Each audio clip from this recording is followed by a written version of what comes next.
नमस्कार, मैं दीपक शर्मा और मेरे यूट्यूब मंच पर आपका स्वागत। दोस्तों, इस वक्त सारे देश की नज़र हरियाणा पर आकर जैसे टिक गई है कि 8 अक्टूबर को, आने वाले 8 अक्टूबर को क्या होने जा रहा है हरियाणा में। क्या हरियाणा मोदी के हाथ में ही रहेगा या फिर मोदी के हाथ से हरियाणा को राहुल गांधी छीन लेंगे? Who will win Haryana? BJP, Congress? Big question. Congress जीतेगी या बीजेपी जीतेगी? अब दोस्तों, क्योंकि सवाल बड़ा है आज, तो एक्सपर्ट भी मैं आज खास ही लेकर आया हूँ। योगेंद्र यादव जी, इस देश के जाने माने सेफोलॉजिस्ट, चुनावी विश्लेषक, और यहाँ पर उनकी अहमियत इसलिए है क्योंकि वो हरियाणा से ही आते हैं, हरियाणा से ही हैं, इसलिए हरियाणा पर सुनना बेहद ज़रूरी। मैं कहूँगा कि जिसको भी दिलचस्पी है इस नतीजों पे, हरियाणा के नतीजों पे, he must listen to mister Yadav.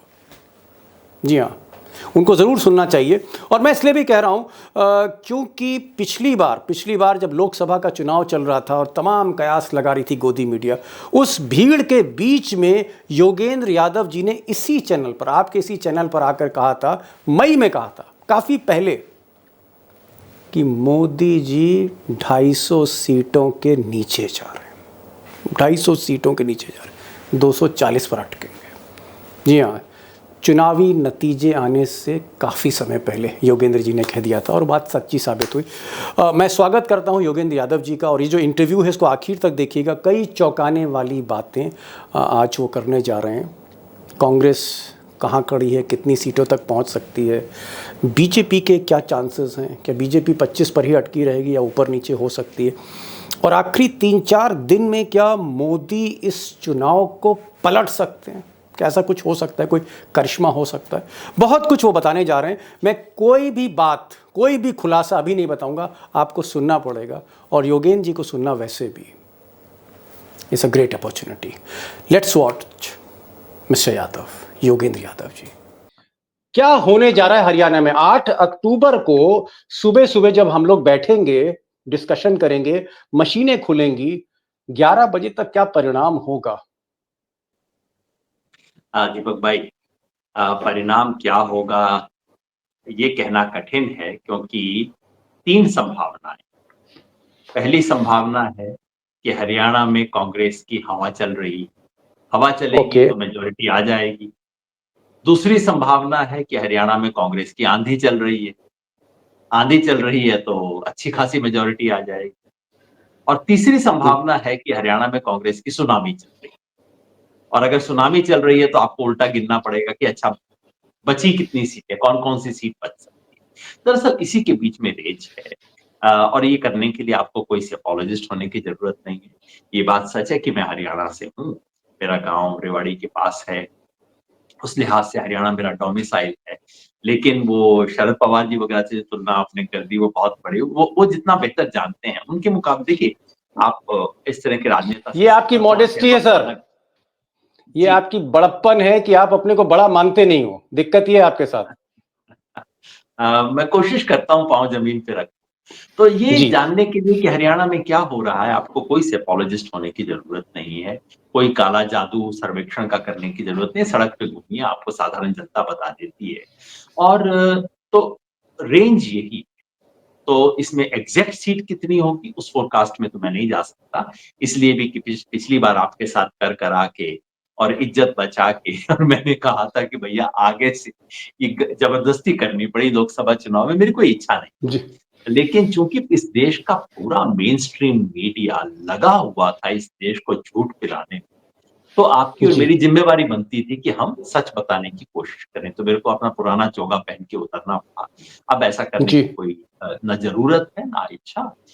बाकी लोग करेंगे। तो इन तीनों में मतलब कि मेजॉरिटी तो कांग्रेस की आएगी, मेजॉरिटी कितनी आएगी इसके बारे में अनुमान लग सकता है, और इस पे मैं अपना मगज नहीं खपाता खामखा इस चीज के बारे में। नहीं, क्यों मैं आ हो रहा हूँ, रहा मैं है आ ये? रहा हूँ, लेकिन बुनियादी तौर पे जो मेरा पहला सवाल है, और पहला सवाल जिसका जवाब हमें नहीं मिल रहा है।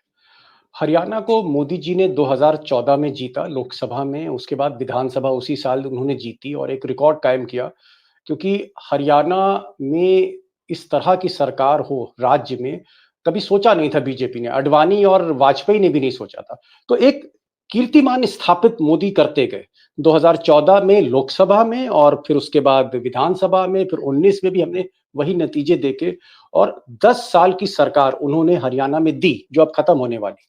क्या आपको लगता है कि मोदी और अमित शाह ओवर कॉन्फिडेंस में रहे कि भाई हरियाणा 14 में भी जीता, 19 में भी जीता, अब फिर जीत लेंगे, इसमें क्या है? क्या ओवर कॉन्फिडेंस था या मोदी जी ने मनोहर लाल खट्टर जैसे मुख्यमंत्री को बनाकर गलती की? क्या गलतियां आपको लगती हैं? कुछ बताएंगे आप? 2-3 गलतियां जो हो गई, तो ऐसा क्या हो गया इन 4-5 महीनों में कि 10 साल वाली सरकार, डबल इंजन की सरकार, उसका इंजन स्टार्ट नहीं हो रहा? दीपक भाई, चुनाव विश्लेषण में एक हमारी अमूमन गलती होती है कि हम मानते हैं कि चुनाव आखिरी 2-4-5 महीने में जीते हारे जाते हैं। कई बार ओके, ऐसा होता है, हमेशा ऐसा नहीं होता। ये जो आपने इम्पोर्टेंट इतिहास बताया, उस इतिहास में ही कुंजी छुपी है। ये बात बिल्कुल सही है, 2014 से पहले बीजेपी हरियाणा की नंबर 2 पार्टी भी नहीं हुआ करती थी।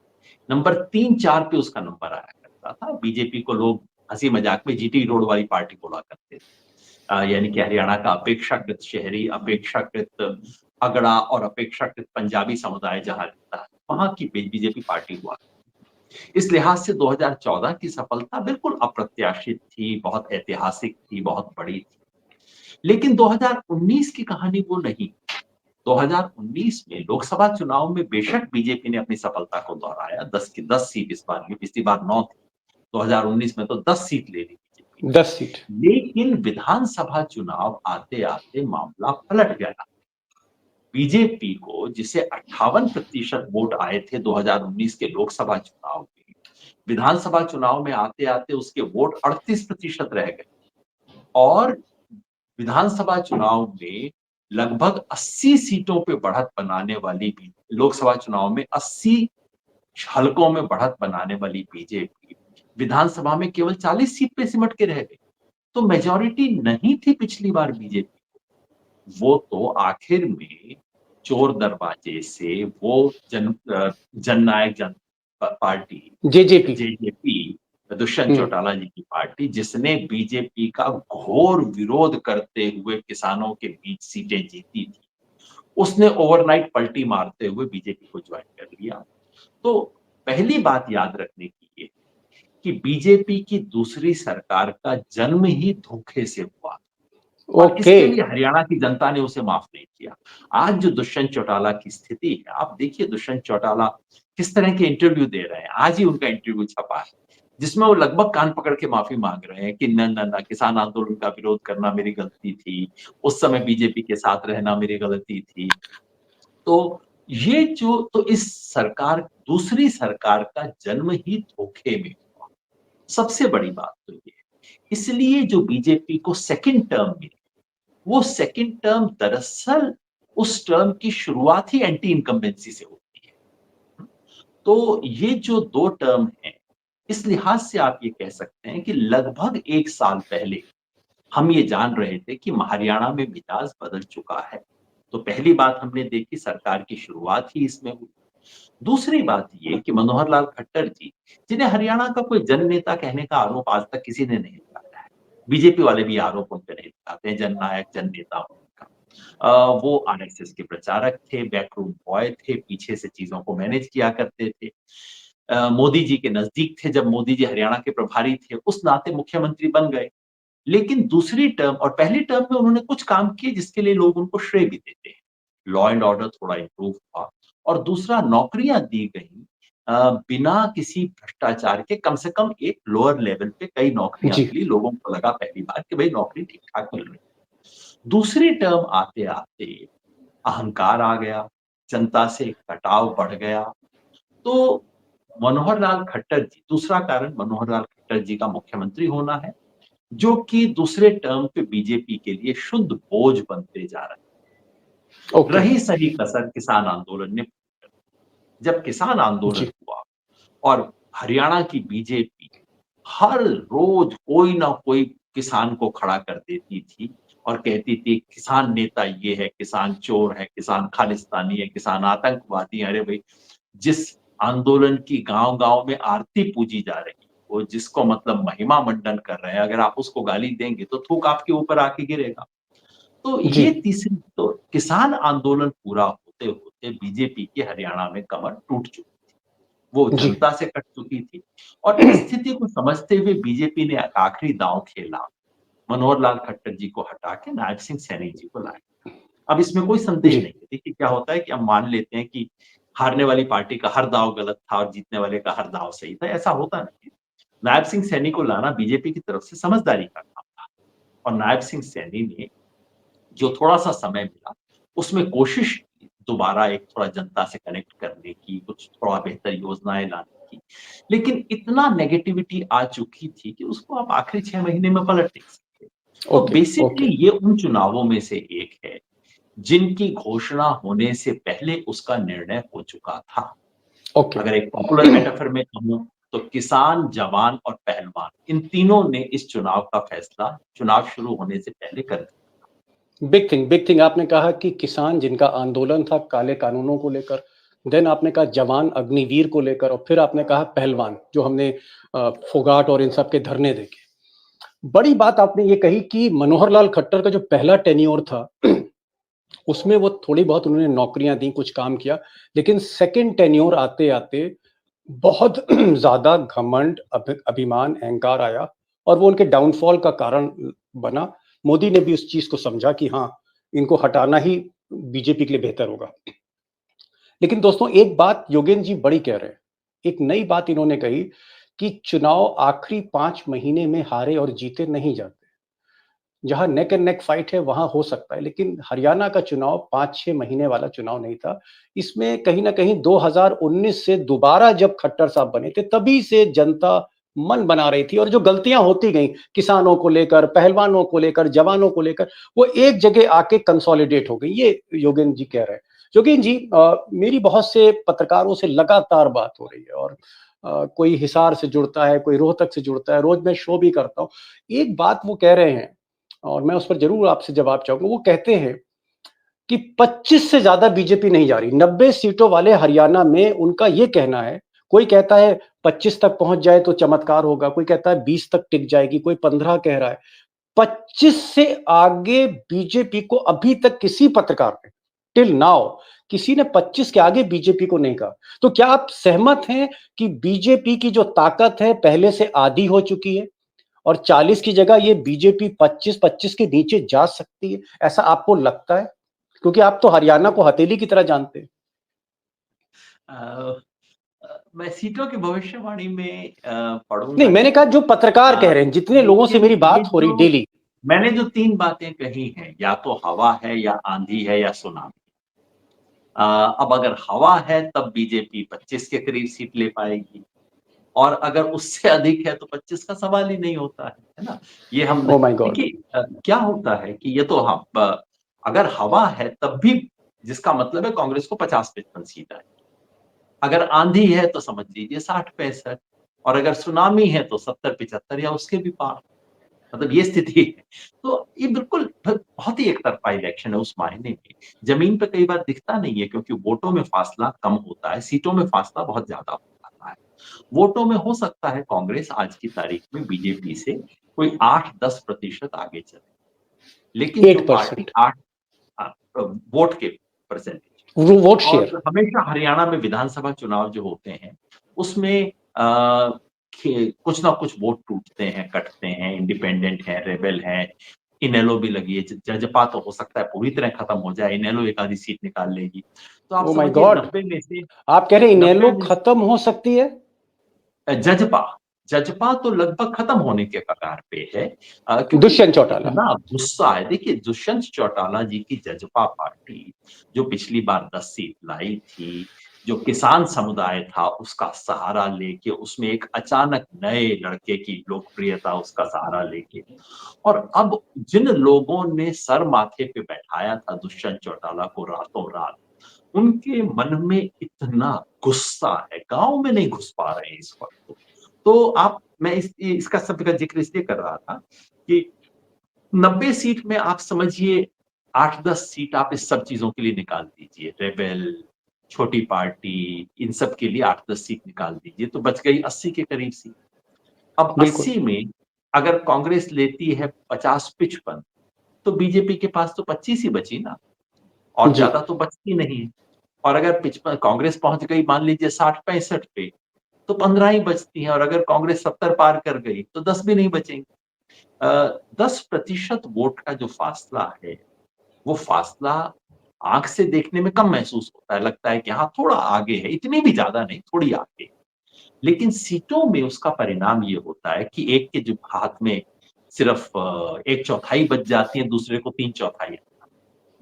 ये फासला है। जी। तो इसलिए आप जो पत्रकार बता रहे हैं, और हर व्यक्ति, इसलिए मैंने कहा किसी काले जादू की ज़रूरत नहीं है, किसी सर्वे विद्या की ज़रूरत नहीं है। घूमिए, जनता से बात कीजिए। बीजेपी को जिन लोगों ने लोकसभा में वोट दिया, मैं भी घूमा, मैं भी हरियाणा में घूमा, क्योंकि घूमे बगैर और बिल्कुल जी। साधारण लोगों से बात किए बगैर मैं कुछ बोलने का साहस नहीं करता। इसलिए 8-10 दिन पहले मैंने कहा था नहीं, अभी थोड़ा वेट कीजिए, मैं ज़रा घूमूँ। जी। एक बात तय है, लोकसभा चुनाव में बीजेपी को जितने भी वोट मिले थे, उसमें से बीजेपी का वोट खिसक रहा है। ओह! लोकसभा चुनाव में बीजेपी और कांग्रेस वोट की दृष्टि से बिल्कुल बराबर थे। अगर आप आम पीछे आदमी आ रहे पार्टी हैं। के वोट को भी कांग्रेस का वोट मान लें, तो बीजेपी का कोई, आप समझिए वोट 1/4, 1/5, 1/6 जितना भी आप मान लें। बीजेपी का जो को जितना वोट 46% वोट था, तो या उसमें46। से कम कोई 10% के करीब बीजेपी का वोट गिर रहा है। हुँ? गिर रहा है। गिर के सारा कांग्रेस को नहीं जा रहा, गिर के इधर-उधर भी जा रहा है, रेबल्स में भी जा रहा है, और कांग्रेस का वोट भी अगर कांग्रेस को मिलेगा तो कुछ गिरेगा। विधानसभा चुनाव में हमेशा गिरता भी है पार्टियों का वोट। बड़ी पार्टियों का जी। वोट थोड़ा-थोड़ा गिरता है विधानसभा में।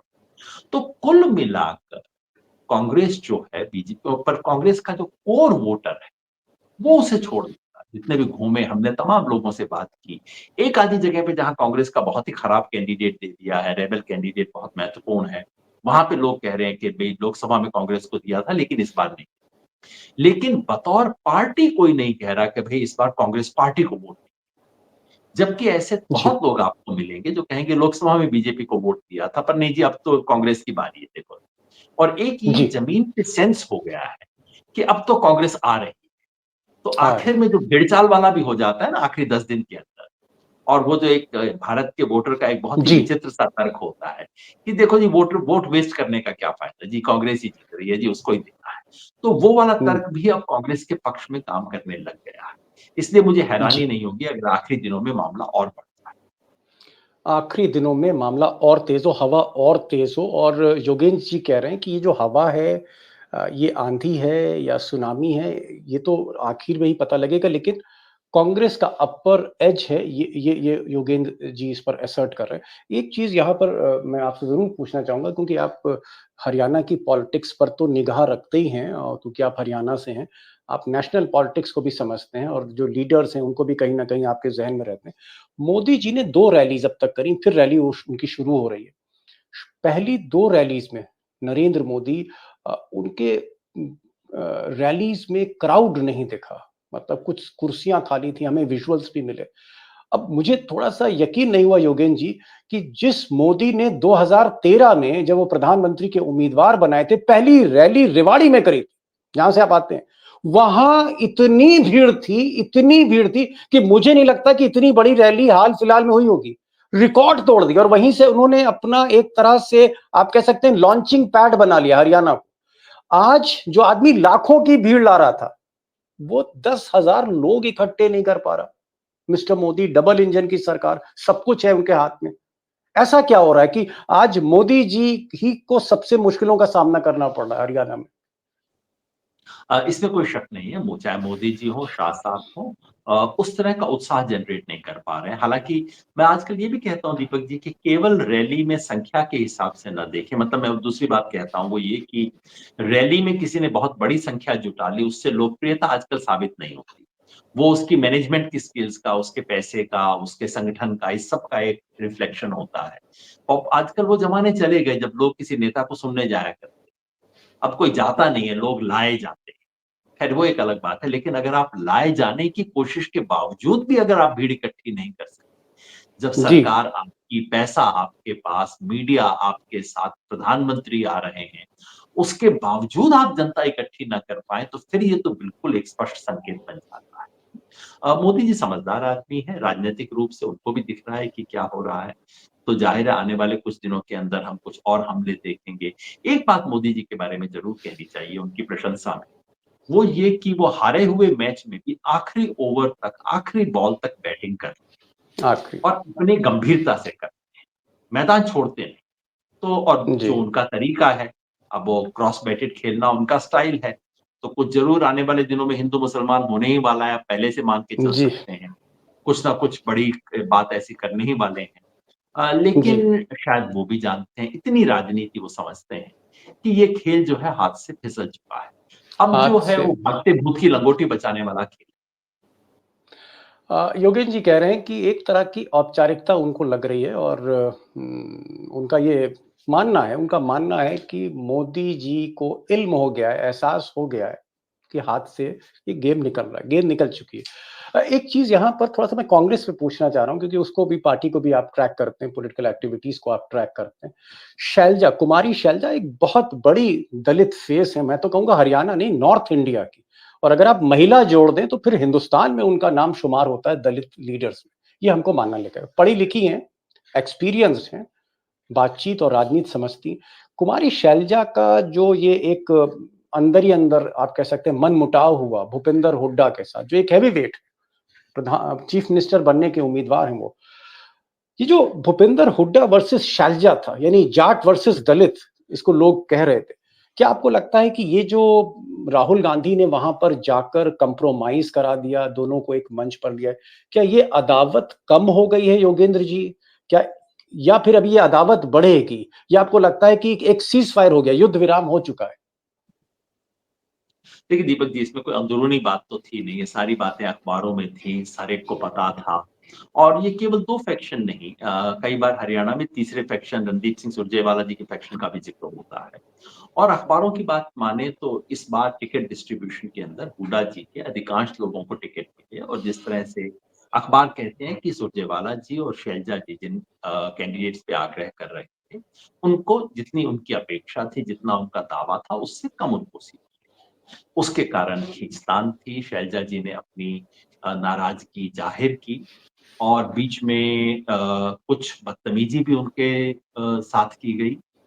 लेकिन हुड्डा जी ने तुरंत अपने आप को उससे दूर किया समझदारी से। तो ये सब बातें अखबारों में थी, कोई छुपी हुई बात नहीं है। और एक बड़ी पार्टी के अंदर इस तरह की खींचतान होना अस्वाभाविक नहीं। लेकिन मैं समझता हूँ कुल मिलाकर राष्ट्रीय नेतृत्व ने इस चीज़ को एक बैलेंस कर दिया है, खत्म नहीं हुई ये बात। शैलजा जी का शायद आज भी बयान आया कि दिल मेरा बड़ा है और दिल को चोट भी बहुत पहुँची है, ऐसा बयान उनका आया। जी। तो ज़ाहिर है वो इस बात को कोई छुपा नहीं रहे हैं। सवाल केवल ये है कि क्या ये मनमुटाव, खींचतान उस स्तर पर पहुँची है कि ज़मीन पर साधारण वोटर को प्रभावित करे? मैं जब घूम रहा था मुझे ये दिखाई नहीं दिया। ये बात नेतृत्व तक पहुँची है, हो सकता है ऊपर लेवल के कार्यकर्ता तक भी पहुँची हो। लेकिन नीचे जो साधारण वोटर, कांग्रेस को दलित समाज का वोट मिलता रहा है। एकमात्र नहीं मिलता, उतना नहीं मिलता जितना पहले मिला करता था, लेकिन आज भी दलित वोटर का बड़ा हिस्सा कांग्रेस के पास जाता है। उसमें कोई बहुत बड़ी सेंध लगी हो, उसमें बहुत बड़ी गिरावट इसकी वजह से आई हो, ऐसा मुझे खबर नहीं। और इसका दूसरा संतुलन एक और बात से हो गया है, वो ये कि बीजेपी में बहुत खींचतान है। अगर कांग्रेस के 20 बागी उम्मीदवार खड़े हुए, तो 15 बागी उम्मीदवार बीजेपी के भी खड़े हुए। तो इसलिए वो जो एकदम कॉन्ट्रास्ट बन सकता था ना, कि कांग्रेस में अनुशासनहीनता, लेकिन बीजेपी अनुशासित पार्टी इत्यादि, वो कॉन्ट्रास्ट बना नहीं इस चुनाव। तो फैक्टर ओके। है और कुछ दांव पे असर ज़रूर पड़ेगा, आपने ठीक कहा। शैलजा जी का एक कद है, उनकी एक स्वीकारोक्ति है, अपने पिताजी के ज़माने से दलबीर सिंह जी की बेटी हैं वो और उनका एक मतलब बहुत आपको लगता है कुछ फर्क सम्मान पड़ेगा था। या बहुत ज्यादा फर्क पड़ेगा? कुछ है थोड़ा अ, सा, या बहुत छोटा फ़र्क पड़ेगा और बहुत कुछ छोटा इलाकों फर्क? में जो शैलजा जी के असर वाला इलाका है, पूरे हरियाणा के दलित वोटर में ये मैसेज गया हो और एक उनमें असंतोष पैदा हुआ हो, ऐसा मुझे ज़मीन पे दिखाई नहीं दिया। लेकिन अगर अगर ये बैकड्रॉप है कि जैसे थोड़ा-सा दलित फेस हैं कुमारी शैलजा, उनकी बन नहीं रही है, वो थोड़ा नाराज़ हैं। ऐसे में मायावती की पार्टी, बहुजन समाज पार्टी और चंद्रशेखर आजाद रावण, ये जो चंद्रशेखर नए उभरते नेता हैं दलितों के, इनको जिस तरह से वोट काटने के लिए अमित शाह ने छोड़ रखा है, क्या ये मायावती और चंद्रशेखर ये दलित वोट काट सकते हैं या इनका कोई असर होने वाला है नहीं? फिर कुछ स्थानीय इलाकों में हो जाता है, जहाँ अगर आपको एक अच्छा कैंडिडेट मिल गया जो कि असर डाल सकता है। लेकिन पूरे राज्य में असर होने की संभावना नहीं। चंद्रशेखर रावण ने तो गलत पार्टी का दामन संभाल लिया है, जेजेपी जो इस वक़्त बिल्कुल डूबता हुआ जहाज जी, है हरियाणा की राजनीति में, उसको थाम लिया। खैर उनके पास भी कोई ऑप्शन नहीं था। बसपा ने पहले की तरह इनेलो के साथ गठबंधन किया है। बसपा और इनेलो का गठबंधन नया नहीं, हरियाणा में कई बार हो चुका है और जी, उससे कुछ इलाकों में जहां सिरसा की तरफ जहां इनेलो मजबूत है, हो सकता है 2-5 हजार वोट बसपा भी कंट्रीब्यूट वहां करते हैं। मेवात की तरफ जहां बसपा की तरफ से कुछ मुस्लिम उम्मीदवार खड़े रहते हैं, इनेलो की तरफ से रहते हैं, वहां भी कुछ मदद हो जाएगी। तो 2-4 जगह पे आप समझिए 5-7 कॉन्स्टिट्यूएंसीज में असर पड़ सकता है बसपा इनेलो गठबंधन का। लेकिन पूरे हरियाणा में दलित वोट में सेंध लगाने वाला काम या उसको डिवाइड करने वाला काम इस बार नहीं हो रहा है। बसपा हम वैसे भूल जाते हैं कि बसपा का ओरिजिन जिन राज्यों से हुआ, हरियाणा उनमें से। बसपा उत्तर प्रदेश में बाद में गई। हरियाणा में जो पहले ये DS4 हुआ जी। करता था, DS4 काशीराम पार्टी, मायावती जी। कांशीराम जी वगैरह का जो काम था वो हरियाणा में पहले था। लेकिन पिछले कई सालों से बसपा हरियाणा में छोटी और छोटी फोर्स होती गई है और उसका वो असर आज कतई नहीं जो पहले हुआ करता। पहले हुआ करता था। एक और सवाल आपसे ज़रूर मैं पूछना चाहूँगा कि ये जो आपने जीटी रोड कहा कि जहाँ बड़े-बड़े शहर हैं, अर्बन पॉपुलेशन है, शहरी आबादी है और मैं तो फरीदाबाद, गुड़गाँव, फिर सोनीपत, फिर पानीपत, फिर करनाल, फिर अम्बाला, ये जो शहर बड़े हैं हरियाणा के, यहाँ पर जो शहरी लोग रहते हैं, मिडल क्लास जिसे हम कहते हैं, जो बीजेपी के साथ जाती, क्या ये जो मिडल क्लास है, इसका भी मोदी से मोह भंग हो रहा है? आपको ऐसा लग रहा है? और ये शिफ्ट कर सकता है, कांग्रेस की तरफ वापस जा सकता है? जी, 2 बात याद रखनी थी। एक तो ये कि हरियाणा में जो शहर है, वो उस तरह के शहर नहीं है जैसे महाराष्ट्र के शहर होते हैं या जैसा दिल्ली शहर है। हरियाणा के बड़े शहर आप देखिए, रोहतक हुआ, भिवानी हुआ, हिसार हुआ, उनमें घूमते हुए आपको लगता है कि आप किसी गाँव के, उसकी संस्कृति आज भी गाँव की है, समाज आज भी गाँव का है। तो ये गाँव के बड़े सुंदर बने हुए मकान वाले कॉलोनीज़ हैं, जिसमें गाँव के लोग बसे हैं। जी, तो एक तो मानसिकता की दृष्टि से वो उतने अलग नहीं, ये बात मतलब सही। कल्चर नहीं बदला वहाँ पर। जी, कल्चर नहीं बदला। जो हरियाणा में मज़ाक करते हैं कि अभी भी एग्रीकल्चर ही है, कल्चर नहीं है। जी, वो मज़ाक चलता रहता है हरियाणा में। जी, जो ये बात सही है कि हरियाणा के शहरों में एक तो मिडल क्लास है, दूसरा फ़र्क ये है कि वहाँ थोड़ा-सा अगड़ा समाज ज़्यादा है। हरियाणा के अंदर अगड़े-पिछड़े की लड़ाई उस तरह की नहीं है, क्योंकि जी। हरियाणा में जिसको सवर्ण समाज, अगड़ा समाज बोला जाता है, उसकी संख्या बहुत कम है और उसका वो सामाजिक दबदबा नहीं है जो उत्तर प्रदेश में है, बिहार में है, राजस्थान के कुछ और इलाकों में है, जाट भी जहाँ वहाँ ये पर सवर्ण माने जाते हैं, जी, तो एक मतलब तरह वो जी, एक तरह से मतलब वो जिसको एक तरह से, सोशियोलॉजिस्ट लोग बोलते थे डोमिनेंट कास्ट। डोमिनेंट डोमिनेंट का। कास्ट वो होती है जो कि आपका परंपरागत हायरार्की के हिसाब से आप उसको शूद्र बोलेंगे, क्योंकि वो सवर्ण पहले 3 वर्णों में नहीं है। लेकिन जिसके पास सामाजिक सत्ता है, जिसके पास ज़मीन है, जिसके पास राजनैतिक सत्ता है, तो हरियाणा के जाट हुए, महाराष्ट्र के मराठा हुए, कर्नाटका के ओकलिगा और लिंगायत हुए या यहाँ आंध्र प्रदेश और वहाँ पे कम्मा और रेड्डी हुए। टेक्निकली ये पहले 3 वर्ण में नहीं आते, लेकिन वहाँ जाइए तो यही तो है, इनके अलावा और है कौन? उनका जो दबदबा जी, है। तो डोमिनेंट है। हरियाणा में जो जाट समाज का दबदबा है, वो केवल गाँव में नहीं है, शहरों में भी उसका काफ़ी असर है। तो पहला तो हरियाणा में गाँव-शहर में उस तरह का अंतर नहीं है, जो कि बाकी राज्यों में आपको दिखाई देता है। और दूसरा ये कि शहरों में भी जो मिसगवर्नेंस वो बहुत हुआ है और पिछले कुछ समय में लॉ एंड ऑर्डर का जो इश्यू है, बहुत एक बड़े इश्यू के रूप में उभरा है। हरियाणा का जो गरीब है, वो एक हरियाणा सरकार ने कुछ योजनाएँ बनाई थी, जिसमें से एक योजना थी फैमिली कार्ड की। अब आधार कार्ड तो इस देश में सबने बनवा लिया। हरियाणा में आधार कार्ड के अलावा एक फैमिली आईडी और इंट्रोड्यूस की गई है। तो आपको बताना होता है, अपने-अपने आधार कार्ड को लिंक करना होता है ताकि आपकी एक फैमिली बनेगी। फिर उसमें आपकी इनकम दर्ज की जाती है, उसमें आपका सब कुछ दर्ज किया जाता है। अच्छी चीज़ है, स्कीम अच्छी रही होगी, एक ज़माने में विचार ठीक रहा होगा। जी। लेकिन उसको कंपल्सरी बना दिया हर चीज़ के लिए। पेंशन लेनी है तो फैमिली आईडी ला के ले आओ, छात्रवृत्ति लेनी है फैमिली आईडी लाओ। अब वो सबसे बड़ी मुसीबत बन गई और शहरी इलाकों में ये बहुत बड़ा मुद्दा है। लोग बेहद जी। परेशान हैं इन सब चीज़ों से।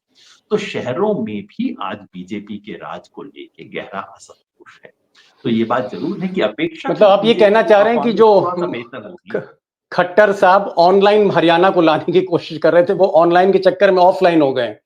जी, जी, खट्टर जी, जी, साहब। बिल्कुल आपने जी। अच्छा बोला ये बिल्कुल ये बीजेपी ऑफ़लाइन हो गई है। ऑफलाइन हो सरकार गई, ऑनलाइन ऑनलाइन। चलाते-चलाते किसान परेशान है कि हर फसल के लिए आपको ऑनलाइन करना पड़ता है। अब ये देखिए ये इस ऑनलाइन करने में ये कहना कि आपकी सुविधा के लिए ऑनलाइन भी खोल दिया अच्छी बात है।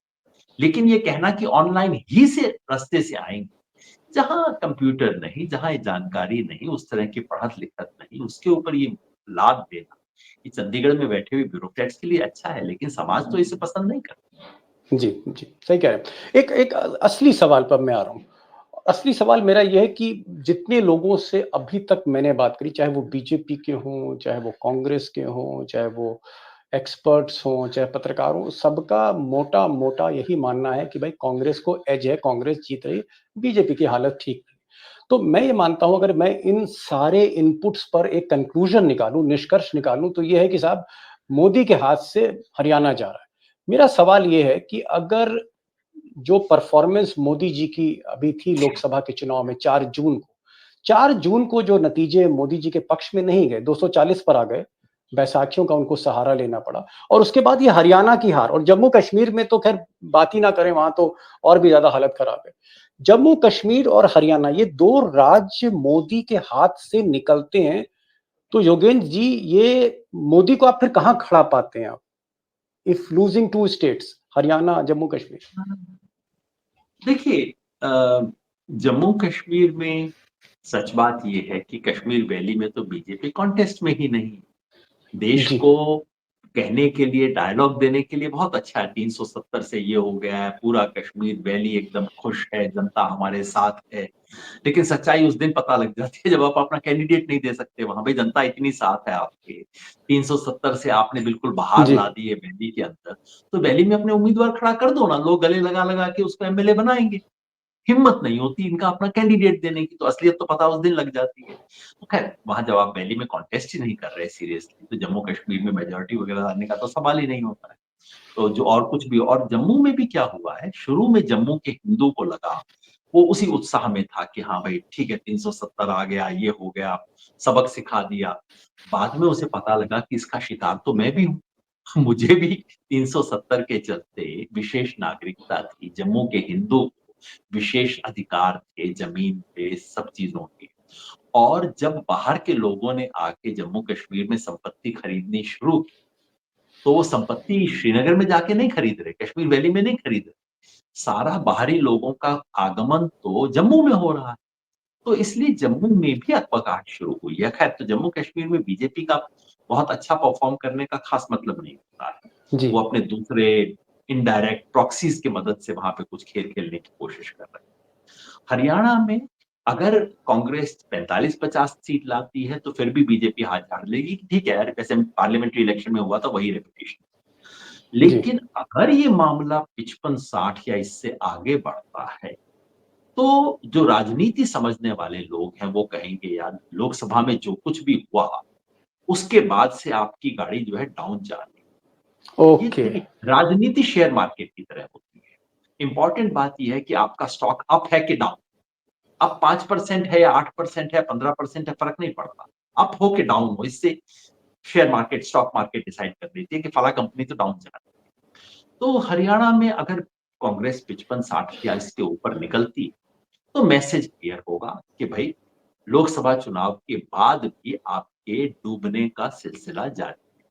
ये मैं दावा कर दूँ कि हरियाणा के आधार पे मोदी सरकार डगमगा जाएगी, वो बात सही नहीं होगी, क्योंकि हरियाणा से ज़्यादा महत्वपूर्ण चुनाव महाराष्ट्र का है। तो वजन के महाराष्ट्र में भी हिसाब अगर से। कहीं महाराष्ट्र और में भी कश्ती डूबी फिर क्या योगेंद्र जी, फिर क्या होने जा रहा है? महाराष्ट्र में भी कश्ती डूबेगी।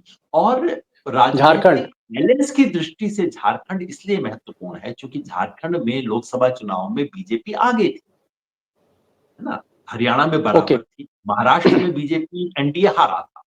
तो महाराष्ट्र जी। में हारा तो वो कह देंगे देखिए लोकसभा में तो हारे ही थे, वही वाला रिजल्ट आया है। हालाँकि वजन बहुत ज़्यादा है महाराष्ट्र का। और याद रखिए महाराष्ट्र में मुंबई है। मुंबई जी। से अगर आप हारते हैं, मुंबई आपके हाथ से निकल गई, जब बैंगलोर निकल चुका है, हैदराबाद निकल चुका है और उसके बाद मुंबई भी हाथ से निकल जाए, इसका एक अपना विशेष महत्व होता है। ये सब होगा। झारखंड का महत्व ये होगा कि झारखंड में देखेंगे कि जहां आप लोकसभा में आगे थे, वहां भी अगर आप फिसल जाते हैं, तो कुल मिला के ये जो सिंकिंग शिप वाली जो फीलिंग वो जी। बनेगी। हालांकि मेरी अपनी समझ ये है दीपक जी कि इन चारों चुनावों से पॉलिटिकल मैसेज तो जाएगा, लेकिन मोदी जी का काउंटडाउन इन 4 चुनाव के बावजूद भी शुरू नहीं होगा। चूंकि अंततः अभी तो सरकार बनी है, 6 महीने हैं अभी तो या बनी। सबसे महत्वपूर्ण चुनाव होगा अगले साल बिहार का। ओके। क्योंकि बिहार में बीजेपी जीती है, खूब धड़ल्ले से जीती है। और अगर एनडीए हार जाता है बिहार का चुनाव, जो असंभव नहीं, अगर एनडीए बिहार का चुनाव हार जाता है तो उससे अगले दिन मोदी जी की उल्टी गिनती शुरू होगी। ओके। ये जो चुनाव काउंटडाउन है बिगिंस। उसका एक एक बैकग्राउंड बनाना शुरू कर रहे हैं। और इस चुनाव को कोई भी राजनीतिक पर्यवेक्षक, देखिए जम्मू कश्मीर का लोग कहेंगे कि वहां की विशेष परिस्थिति है और उसको भारत के बाकी उत्तर भारत के बैरोमीटर के रूप में जम्मू कश्मीर को कोई नहीं देखेगा, लेकिन हरियाणा को तो देखेंगे। हरियाणा में अगर आप हारते हैं, जी। किसान की वजह से हारते हैं, जवान की वजह से हारते हैं, तो ये तो बाकी पूरे उत्तर भारत के लिए संकेत के रूप में देखा जाएगा। जी। तो ये महत्व है जिससे सरकार के जो परसेप्शन, स्टॉक मार्केट का जो परसेप्शन है, पॉलिटिकल स्टॉक जी। मार्केट का, अप या डाउन, ये तय होगा अप या डाउन। हरियाणा। बहुत बहुत शुक्रिया। और बड़ी अहम बातें आज दोस्तों योगेन जी ने कही। एक तो बात उन्होंने कही, हरियाणा उन्होंने कहा कि भाई अपर हैज है, हवा है। अब ये हवा आंधी में तब्दील होगी, सुनामी में, तो आखिर में पता लगेगा। लेकिन एक अपर एज कांग्रेस का है। जम्मू कश्मीर पर ज्यादा तरजीह योगेन जी ने नहीं दी। उन्होंने कहा कि नहीं भाई अब उसकी क्या बात करें, छोड़िए कर। तो जम्मू कश्मीर में भी आप कह सकते हैं कि बीजेपी का बहुत ज्यादा स्टेक नहीं है। महाराष्ट्र के बारे में इन्होंने कहा कि अगर महाराष्ट्र जाता है तो मुंबई जाएगी, एक बड़ा शहर जाएगा हैदराबाद की तरह। और झारखंड अगर जाता है तो झारखंड में बीजेपी ने लोकसभा में अच्छा परफॉर्म किया, तो एक पहला नतीजा आएगा कि नहीं साहब, जहां आपने अच्छा किया था वहां भी आप खराब कर रहे हैं। लेकिन बड़ी बात जो इससे निकल के आती है कि अगर अगले साल बिहार चला गया, जहां पर इस वक्त नीतीश कुमार और मोदी जी की सरकार है, अगर बिहार जाता है अगले साल, then a count down can begin. ये योगेंद्र जी ने कहा है। योगेंद्र जी, आप इस कार्यक्रम में आए इस मसरूफियत के बावजूद, और दोस्तों को हमारे आपने प्यार दिया और बहुत सी बातें आपने बताई। और मैं उम्मीद करता हूं कि आगे आने वाले जो बड़े क्रूशल दिन हैं ये मोदी जी के लिए भी और कांग्रेस के लिए भी, आप उसमें भी जरूर हमारे इस शो में आएंगे। Thank you so much sir, thank you so much. दिल से बहुत बहुत शुक्रिया आने का। Thank you so much.